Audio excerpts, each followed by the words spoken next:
Hello students, इस video lecture में आपको बताने वाला हूँ डिस्टेंस फार्मूला क्या होता है और मैं देने वाला हूँ उस डिस्टेंस फार्मूले का प्रूफ और बहुत सारे न्यूमेरिकल्स। सो अगर मैं बातें करूँ डिस्टेंस फार्मूला क्या होता है तो स्टूडेंट्स, अगर मान लीजिए कि इस प्लेन में कोई दो पॉइंट्स हैं, मैं मान लेता हूँ कि एक पॉइंट्स है ए, है ना, एक पॉइंट ए है और एक पॉइंट है जी बी। This is the two dimensional plane here. अब मैं ये बोल रहा हूँ कि इस पॉइंट ए का कोई ना कोई कोऑर्डिनेट होगा, तो मैं मान लेता हूँ कि इसका कोऑर्डिनेट x1, y1 है और इस पॉइंट बी का कोऑर्डिनेट x2, y2 है। तो स्टूडेंट्स, अगर मैं आपसे पूछूं कि इस प्लेन में प्रेजेंट इन दोनों पॉइंट्स के बीच का डिस्टेंस क्या होगा, तो इन दोनों पॉइंट के बीच का डिस्टेंस फाइंड करने के लिए आप अप्लाई करोगे डिस्टेंस फार्मूला। क्या होता है तो मैं बताना चाहता हूं कि इस दोनों पॉइंट्स ए और पॉइंट बी के जो बी का डिस्टेंस होता है ए बी, ये होता है मेरे प्यारे बच्चों under root x2 minus x1 का whole square, under root x2 minus x1 का whole square plus under root में ही y2 माइनस y1 का whole square, y2 minus y1 का होल स्क्वायर। ये होता है अपना डिस्टेंस फार्मूला।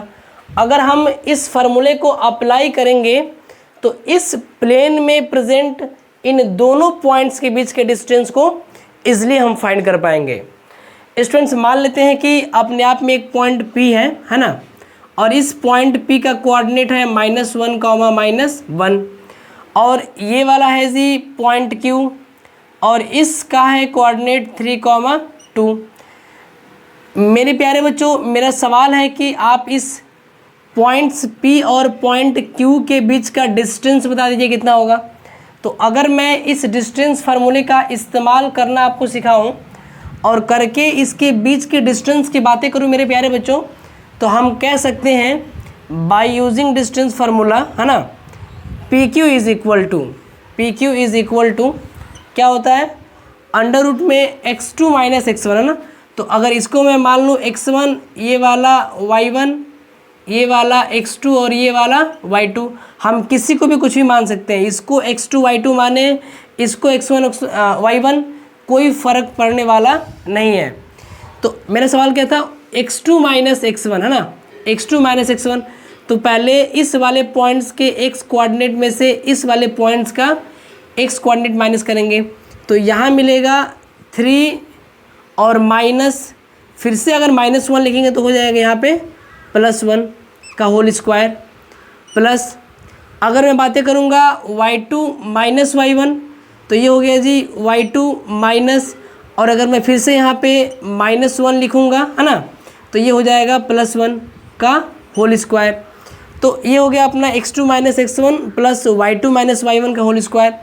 अब अगर मैं इसको सॉल्व करने का प्रयास करूं मेरे प्यारे बच्चों, तो 3 और +1 4 और 4 का स्क्वायर 16, और ये हो गया 2 + 1 3 का स्क्वायर 9। अगर इन दोनों को हम ऐड करेंगे तो हमको मिलेगा अंडर रूट में 25, और जिसकी वैल्यू होती है मेरे प्यारे बच्चों 5। तो हम लिख देंगे कि P और Q के जो बीच के डिस्टेंस है वो कितनी हो गई, वो हो गई 5 यूनिट्स।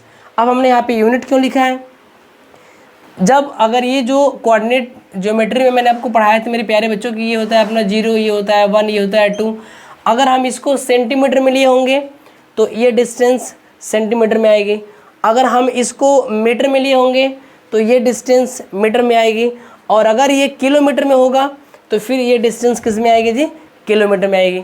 तो मैं आपको बताना ये चाहता हूँ मेरे प्यारे बच्चों कि ये होता है डिस्टेंस फार्मूला, और इस डिस्टेंस फार्मूला की हेल्प से हम ऐसे निकालते हैं दो पॉइंट्स के बीच की डिस्टेंस। अब हम आपको बताने जा रहे हैं मेरे प्यारे बच्चों कि इसका प्रूफ कैसे है ना, आखिर में ये डिस्टेंस फार्मूला आया कहाँ से है। तो मैं बातें करने वाला हूँ इसके प्रूफ की। तो अब मैं अगर प्रूफ की बातें करूँ मेरे प्यारे बच्चों, तो मैं इसे करता हूँ एरेज, और है ना, मैं अगर बातें करूँ इसके प्रूफ की मेरे प्यारे बच्चों, तो देखो ये अपना है, ये अपने हैं कोऑर्डिनेट एक्सिसेस, है ना, ये अपनी है क्या, कोऑर्डिनेट एक्सिसेस। ये अपनी हो गई जी, ये अपनी हो गई एक्स एक्सिस, है ना, ये अपना हो गया वाई एक्सिस, और ये हो गया अपना ओरिजिन। मैं मान ले रहा हूँ कि 2 पॉइंट्स इस प्लेन में यहाँ पे हैं, है ना, 2 पॉइंट्स इस प्लेन में यहाँ पे हैं। एक पॉइंट ए है ये, और ये वाला पॉइंट बी है। इस पॉइंट ए का कोऑर्डिनेट है मेरे प्यारे बच्चों x1, y1, और इस पॉइंट बी का कोऑर्डिनेट है x2, y2। चूँकि ये दोनों अलग अलग पॉइंट्स हैं तो दोनों का कोऑर्डिनेट अलग अलग होगा। इसके बारे में मैंने आपको क्लास 9 के कोऑर्डिनेट ज्योमेट्री में बड़े ही बेहतरीन तरीके से पढ़ाया है, जो कि मैंने लेक्चर नंबर 1 में मेंशन कर रखा है। तो मैं अगर बातें करूं कि इन दोनों पॉइंट्स के बीच की डिस्टेंस कितनी होगी, है ना, इन दोनों पॉइंट्स के बीच की डिस्टेंस कितनी होगी मेरे प्यारे बच्चों, तो अगर डिस्टेंस की मैं बातें करूं कि ए और बी के बीच का डिस्टेंस कितना होगा, तो देखो सिंपल सी बातें हैं। अगर यहाँ पे x1 लिखा है, अर्थात ये अगर हम बातें देखें तो इस x पे यहाँ पे लिखा होगा x1। अगर यहाँ पे x2 लिखा है मेरे प्यारे बच्चों, तो यहाँ पे लिखा होगा x पे x2। सिमिलरली अगर यहाँ पे इस पॉइंट ए का कोऑर्डिनेट में जो इसका ऑर्डिनेट है, अगर ये y1 दिया है, तो हम कह सकते हैं कि इसमें y कोऑर्डिनेट यहाँ लिखा होगा y1। सिमिलरली अगर मैं बातें करूँ मेरे प्यारे बच्चों कि यहाँ पे, तो ये हो गया अपना y2। तो अगर मैं बातें करूँ स्टूडेंट्स की इन दोनों के बीच का डिस्टेंस कैसे निकालेंगे, तो आप हमें ये बताओ। अगर मैं यहाँ से एक लाइन ड्रॉ करूँ और इस लाइन को ऐसे ज्वाइन कर लूँ, है ना, ये लाइन x एक्सिस के पैरेलल है जी, और ये वाली लाइन y एक्सिस के पैरेलल है, और मैं इसको नाम दे दूँ कि it is the point C। तो मेरे प्यारे बच्चों इस AC की लेंथ कितनी होगी? अरे भाई मैं बताना ये चाहता हूँ कि यहाँ से यहाँ तक अगर लिखा हुआ है 10 और यहाँ से यहाँ तक लिखा हुआ है 4, तो मैं पूछ रहा हूँ कि इसके बीच की दूरी कितनी होगी। तो आप क्या करोगे, इस पूरे डिस्टेंस 10 में से इस 4 को माइनस कर दोगे तो कितना मिल जाएगा जी, 6 मिल जाएगा। मतलब 10 - 4 कर रहे हो आप। इसी तरीके से अगर हमें इसकी लेंथ की मैं बातें करूं मेरे प्यारे बच्चों, तो आप कह सकते हो कि सर ये वाली लेंथ हो जाएगी x2 - x1, है ना। इस पूरे डिस्टेंस में से हम इतने से डिस्टेंस को माइनस कर दें। सिमिलरली अगर यहाँ से यहाँ तक देखी जाए तो ये y2 है ना, y2 है, और यहाँ से यहाँ तक y1 है। तो अगर इस पूरे y2 में से y1 माइनस कर देंगे तो जो इतना सा डिस्टेंस बचेगा, ये बचेगा y2 - y1। अरे मेरी बातें समझ में आ रही है क्या, आ रही है क्या? तो ये हो गया अपना एक राइट एंगल ट्रायंगल। अब आपको अच्छे से पता है एक पाइथागोरस थ्योरम के बारे में मेरे प्यारे बच्चों, है ना। ये बातें हमको प्रूफ करनी है। क्या करनी है जी, ये मैं अगर लिख लूँ यहाँ पे टू प्रूफ में, है ना, तो ये बातें हमको करनी है प्रूफ। अब मैं करने जा रहा हूँ प्रूफ इस स्टेटमेंट को, इस थ्योरम को, इस 2 पॉइंट्स के बीच के डिस्टेंस को, कि आखिर में AB = ऐसे कैसे होगा। तो मैं यहाँ पे लिखूँगा इन ट्रायंगल, है ना, इन ट्रायंगल ACB, जो एंगल C है वो क्या है जी, 90 डिग्री का है, मतलब राइट एंगल ट्रायंगल है। तो हम कह सकते हैं बाई पाइथागोरस थ्योरम, है ना, बाई पाइथागोरस थ्योरम क्या होता है? ये होता है कि हाइपोटेनस का स्क्वायर जो होता है परपेंडिकुलर के स्क्वायर प्लस बेस के स्क्वायर के क्या होते हैं मेरे प्यारे बच्चों, बराबर होता है। तो 90 के सामने वाले साइड को बोलते हैं क्या, है ना, side opposite to right angle is what, hypotenuse.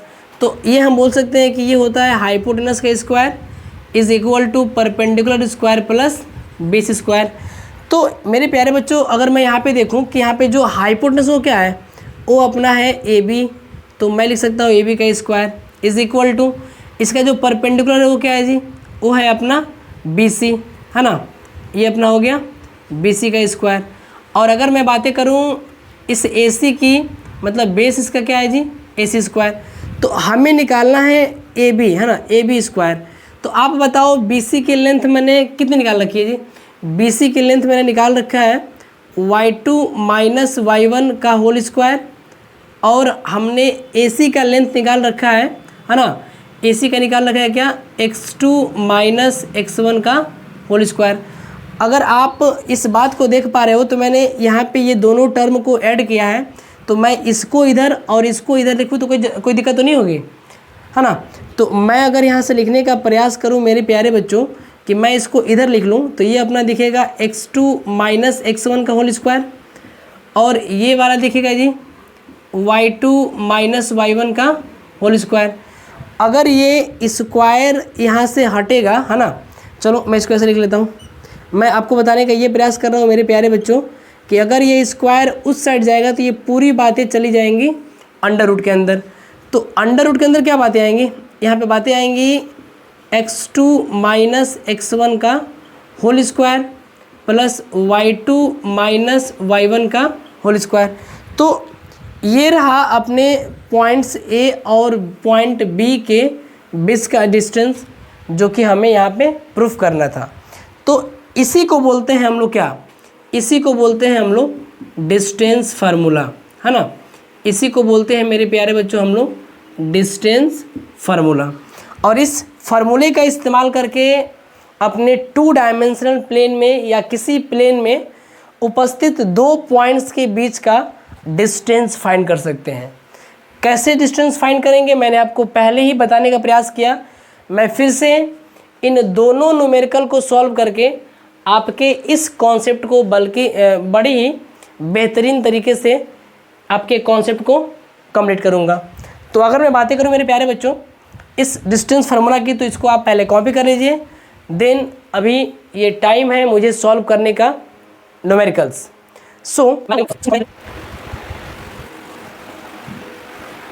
Okay students, सो अगर मैं बातें करूं न्यूमेरिकल्स की, है ना, तो फर्स्ट क्वेश्चन में दे रखा है कि find the distance between points -6,7 and point Q -1, -5।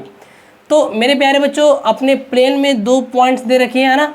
एक पॉइंट दे रखा है आपका पॉइंट P जिसके कोऑर्डिनेट दे रखे हैं -6,7, और एक पॉइंट अपने इस प्लेन में है जी पॉइंट Q जिसका कोऑर्डिनेट आपके सामने दे रखा है -1, -5। आपसे इन दोनों पॉइंट्स के बीच के डिस्टेंस को पूछा गया है। तो हम सिंपल सी बात है, अगर मैं क्वेश्चन नंबर फर्स्ट की बातें करूँ, है ना, मैं इसे मार्क कर लेता हूँ कि it is the question number first and this one is the what second. तो मैं डायरेक्टली यहाँ पे लिख सकता हूँ बाय यूजिंग डिस्टेंस फार्मूला, है ना, by using distance formula, by using distance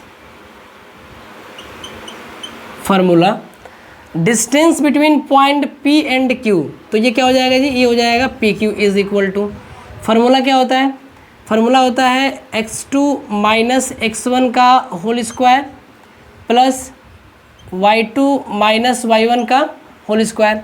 अभी मैंने आपको बताया मेरे प्यारे बच्चों कि आप इसको मान लो x1 और ये y1 और ये वाला x2 और ये वाला y2, चाहे इसको x1 y1 और इसको x2 y2 मान लो ना।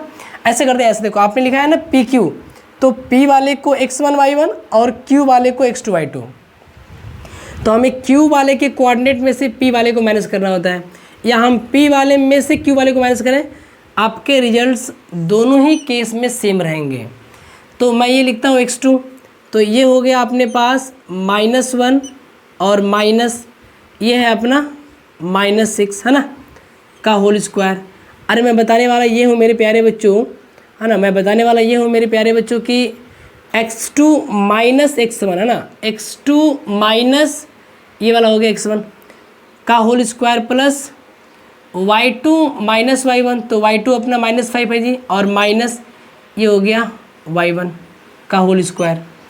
अब अगर मैं बातें करूँ इसको सॉल्व करने की, तो ये देखो क्या हो जाएगा जी, -1 और ये माइनस माइनस +6, इसको लिखता है स्मॉल ब्रैकेट में ना, +6 का होल स्क्वायर, और ये हो जाएगा -5 और -7 -12 का होल स्क्वायर, है ना। तो अगर मैं बातें करूँ मेरे प्यारे बच्चों, तो 6 - 1 5, अगर मैं इन दोनों को सॉल्व करूँ तो कितना आएगा, ये आएगा 5, तो 5 का स्क्वायर कितना हो जाएगा, तो ये हो जाएगा 25 प्लस 12 का स्क्वायर कितना होगा जी, तो 144 होगा। अगर इन दोनों को हम प्लस कर लें तो हमें मिलेगा 169 और 169 किसका स्क्वायर रूट होता है? ये होता है 13 का स्क्वायर रूट। तो जो पॉइंट्स P और Q के बीच का डिस्टेंस है ये आ गया 13 यूनिट्स ओनली। नाउ स्टूडेंट्स, अगर मैं बातें करूं इस न्यूमेरिकल नंबर 2 की, तो उससे पहले आप इस फर्स्ट न्यूमेरिकल को कॉपी कर लो, है ना। वीडियो को पॉज करके इसे लिख लो। मैं सॉल्व करने वाला हूं न्यूमेरिकल नंबर 2।